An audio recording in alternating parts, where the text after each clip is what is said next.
when you're a competitive athlete, you learn very quickly how strong you are or how energetic you are, all of those things. But it could very well be that there's a lot of people who have an equally as good a body as you have, that performs just as well, that is as muscular, let's say in bodybuilding, there's exactly the same kind of proportions in all of those things.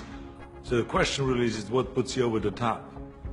It is the mind that really creates the body. It's the mind that makes you really work out the 4 or 5 hours a day.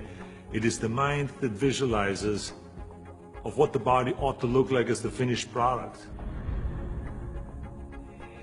When I used to do seminars on how to become a champion, I would always ask people, why do you want to be a champion? Or what do you want to accomplish? Why are you training? And they will, if a guy would get up and he would say, well, I want to train because I think that if I get muscular and I feel like I'm getting the kind of definition, then I maybe can enter a bodybuilding competition. I said, sit down. I said, if you think this way, you're going to be a loser.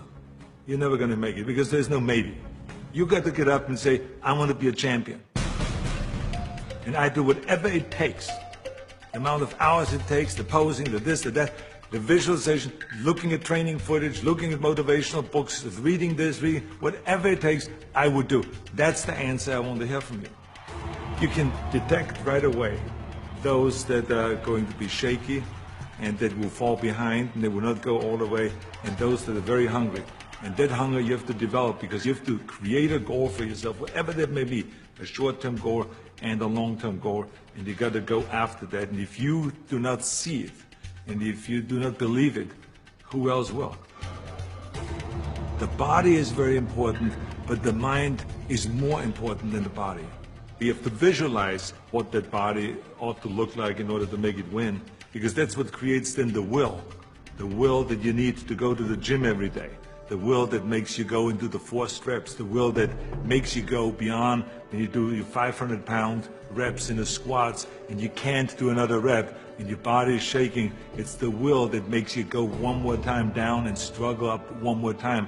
And so it's all of this, so the mental aspect that motivates you and that makes the difference between you being in the gym full of joy and looking forward to doing that extra rep and looking forward to doing those extra 100 reps in the sit-ups and working past the pain barriers. That all is the mind. That's not the body. So this is why I think the body is very important, but the mind is more important than the body. I think what we learn in sports is very helpful to anything and everything else that you do in life. So now you apply that principle to acting. And you say, well, wait a minute, I put 5 hours in every day in working out. I did my posing 1 hour a day, I did my stretching and the this and that, and all of those kind of things. So now let me apply the same thing to my acting career. Let's go to acting class every day. Let's go and work on the accent, the same amount of time with the same will, and let's visualize what am I shooting for? Okay, I want to be another Clint Eastwood. I want to be another John Wayne.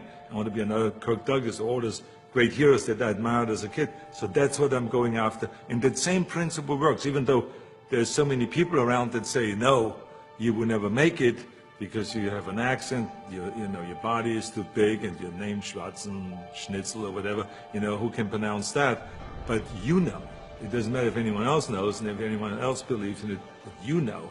And that you know that principle of visualizing yourself as a star will work, and all you have to do now is go towards that vision. I always use bodybuilding as an example for a lot of things that I do. If it is talking about the budget, if it's talking about the environment, if it's talking about prison reform, somehow I always get in my experience of what I've learned in bodybuilding and then somehow tie it in of what I'm doing today. I have learned a tremendous amount, and every day still is a learning experience.